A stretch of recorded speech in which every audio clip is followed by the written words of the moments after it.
안녕하십니까. 블룸버그TV입니다. 지금 시간이 2022년 10월 1일 저녁 6시 18분입니다. 우선 제가 핵심부터 하나 먼저 알려드리고, 자, 여기 보시면, 플렉테이션 리저브 뱅킹이라는 게 있습니다. 이게 뭐냐면, 부분 지급 준비 제도입니다. 이게 뭐냐면, 결국에 여러분들이 그 은행에 가셨을 때, 돈을 주세요 하면 은행 직원들이 돈을 주잖아요. 현금 따발. 그거를 은행이 가지고 있어야 돼요, 일부분은. 아시겠죠? 그걸 아셔야 되고, 그 다음에 지급 준비금 제도는 제가 계속 강의했죠. 그게 있고, 그 다음에 필요 지급 준비금, 이게 있고, 초과 지급 준비금, 이거는 IOER입니다. 이거 다 설명을 했죠, 이거. 이런 거는 다 설명을 했다. 자, 그 다음에 여러분들이 아셔야 되는 게 SOFR. 리버금리 대안으로 단기국채 레포금리 SOFR이 권장된다. 이것도 다 아셔야 됩니다. 지금 최근 이틀간 주가가 폭락한 이유가 이거예요. SOFR과 영국 그 국채 부도 그 부분 때문에 영국에서 일시적으로 QE를 했죠. 그것 때문에 지금 발생하는 현상인데, 그 다음에 어제 제가 강의를 할 때 스위스 그 CDS 프리미엄 지수값도 터지기 일부 직전이라고 말씀드렸잖아요. 그 모든 것들이 복합되어서 지금 연준위에서 긴급 회의를 하는 겁니다.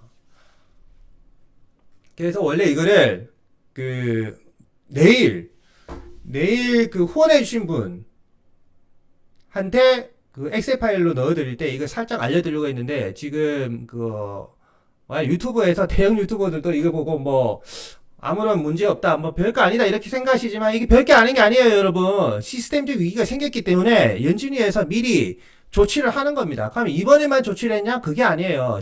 연준이나 항상 시스템적 위험이 생겼을 때 지금과 같이 긴급 회의를 엽니다. 자, 링크를 걸어놓을 테니 여러분 들어가 보시고요. 그 주제안이 뭐냐? 이겁니다. 이사회 주제안이 이거예요.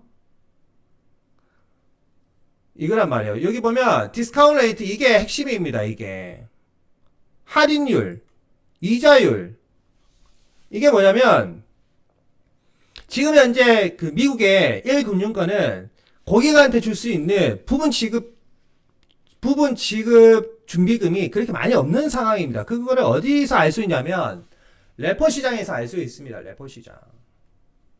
레포 시장에서 그 미국에서 0.75를 올리고 나서 보면, 여기 지금 보시면 9월 22일부터 어떻게 되죠? 기본 금리가 그전에는 9월 21일까지는 2.3이었는데 9월 22일부터 3.07이죠. 그리고부터 그 지금까지 계속 3.07인데, 여기서 어떤 현상이 일어납니까? 오버나이트 레포 볼륨값이 갑자기 팍 줄어듭니다. 9월 21일까지는 300이고 9월 22일까지는 오버나이트이기 때문에 그 다음날까지 영향을 미칩니다. 그래서 308이지만 실제적으로 기준금리가 0.75 올리고 나서 정상적으로 시장에 반영이 돼서 시중 유동성이 급격히 줄어들기 시작한 것이 바로 9월 23일부터입니다. 그래서 9월 23일부터 오버나이트 레포 거래된 볼륨값이 급격히 줄고 있습니다. 보시면 9월 23일 295, 그 다음에 9월 26일 288, 쭉쭉쭉 해서 9월 29일 260입니다. 그래서 주가가 계속 폭락하고 있는 거예요. 아시겠어요? 자, 그럼 오버나이트 레포의 정의는 뭡니까? FM은 은행과 은행이 거래를 하는 거예요. 은행과 은행. 여기서 은행과 은행은 연준이가 아니에요. 일반 미국의 1금융권과 1금융권. 우리나라 따지면 신한은행, 국민은행 이렇게 해서 양 은행이 금융거래를 하고 있는데, 일반적으로 이 둘이가 아니라 일반적으로 고객과 금융, 대차 거래 아니면은 뭐 고객 예금 거래, 요금을 거래 뭐 이런 것들 하고 있는데, 갑자기 A라는 은행에서 부분 지급 준비금이 고갈이 되면 어떤 현상이 일어나죠? 고객이 갑자기 돈을 달랬을 때 어떻게 됩니까? 뱅크런 상태가 터집니다. 뱅크런 상태가. 그럴 때 은행과 은행은, 국민은행에서 그런 일시적인 뱅크런 사태가 터질 것 같다 그러면 이 국민은행은 신한은행에게, 야, 미안하지만 조금만 돈 더 줄 테니까, 이자 조금만 더 줄 테니까 돈 잠시만 급전 빌려줘. 그렇다고 이자 급격하게 높은 건 아니에요. 이것과 이거는 국민은행과 신한은행은 그놈입니다. 결국에는. 맞죠? 그래서 언제든지 신한은행도 일시적 뱅크런 상태가 나타날 수가 있기 때문에 서로 윈윈하는 거예요. 그래서 그렇게 만들어 놓은 제도가 레포 시장입니다. 여기 레포 시장이고요. 이거는 그냥 사전적 정의인데, 세상은 어떻습니까? 사전적 정의에 따라 흘러가는 게 아니죠. 그거를 역용하죠. 그래서 발생한 게 뭐냐? 은행과 은행의 거래인데, 여기에 누가 들어가냐? 헤지 펀드가 들어갑니다. 여기에 뭐 국민은행에 들어가든 신한은행에 들어가든 헤지펀드가 들어갑니다. 헤지펀드가 이렇게 들어가서 어떻게 되죠? 여기에 당일 뭐 주식을 올리든 주식을 찍어내리든 그 필요한 자금을 여기다가 돈을 빌립니다. 쉽게 말하면 1금융권에다 급전을 헤지펀드가 빌립니다. 그러면 이네들 거래는 어떻게 됩니까? 이네들 거래는 기록상에 안 나타납니다. 그래서 미국도 마찬가지 정기국회 때 금감원에서 만약에 이게 SEC나 그런 데서 내려오면 이 헤지펀드와 1금융 간의 거래는 기록상에 안 나타납니다. 기록상에. 그러면 이 레포 시장에서는 국민은행과 신한은행 이 거래만 나타나면 돼요. 그럼 이걸 연준이가 모르냐? 다 알고 있습니다. 그렇게 해서 간접적으로 돈을 시장에 있는 돈을 풀었다가 연레포 시장을 이용해서 줄이기도 하고 그렇게 한단 말이에요. 근데 최근 0.75 금리를 올리고 나니까 유동성이 급격하게 줄고 주가가 급격하게 폭락하고 있죠. 그래서 이 긴급 회의가 열리는 거예요. 아시겠어요? 자, 그러면 이 긴급 회의가 열리고 나면 어떤 현상이 일어날 거냐? 일시적으로 QE 현상이 발생합니다. 제 말을 못 믿으시겠지만, 자, 제가 계속 강의했죠. 먼저 한 달인가 두 달 전부터 호주에서 먼저 기준금리를 미친 듯이 쭉 올리는 거 어떤 현상이 일어났죠? 아, 이제 QE 다시 좀 해야, 돈 좀 풀어야 될 것 같아.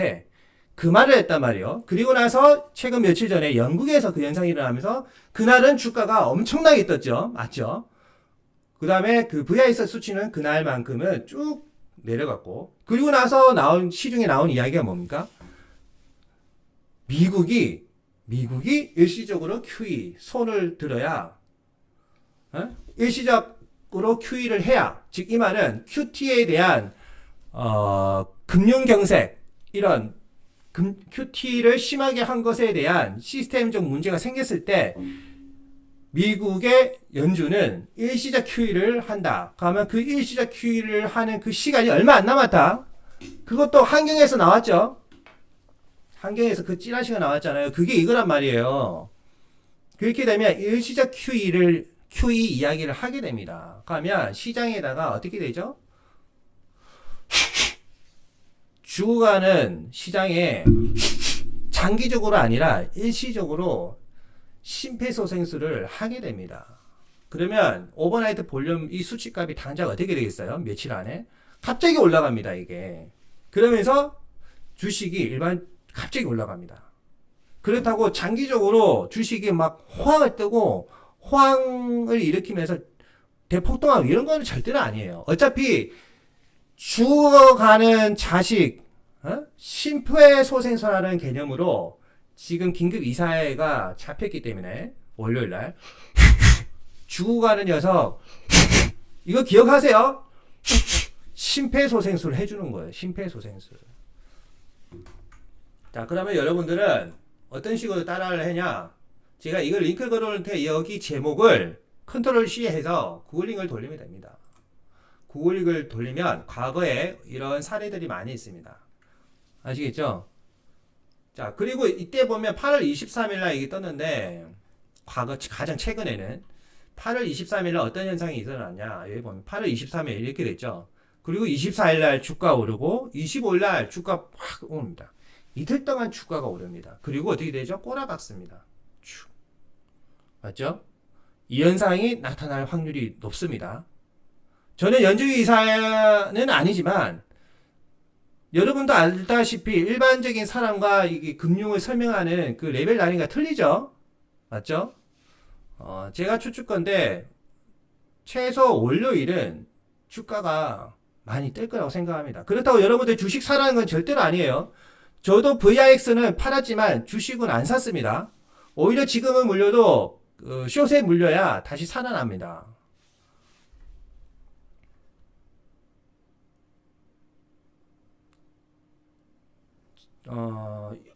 이번 방송 이렇게 마치면 될 것 같아요.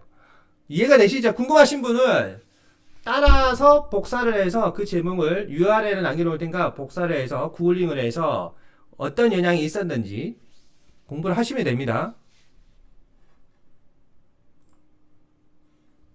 자, 여기 보시면 과거 사례가 많이 있습니다. 지금 긴급 이사회한 이런 경우가 할인율 관련 할인율 관련. 11월 3일에 하는 게 할인율이에요. 할인율, 디스카운트 레이트. 그거 관련 회의록이 쭉 이렇게 있습니다. 이때마다 어떤 주가 변동성이 어떻게 되어 있는지 다 조사해 보시면 아시겠죠? 주가는 어떻게 흘러가 있는지. 맞죠? 이 정도 말했는데 이해가 안 가시는 분은 저도 어떻게 할 수가 없어요. 분명히 다 설명드렸어요. 정확하게. 감사합니다.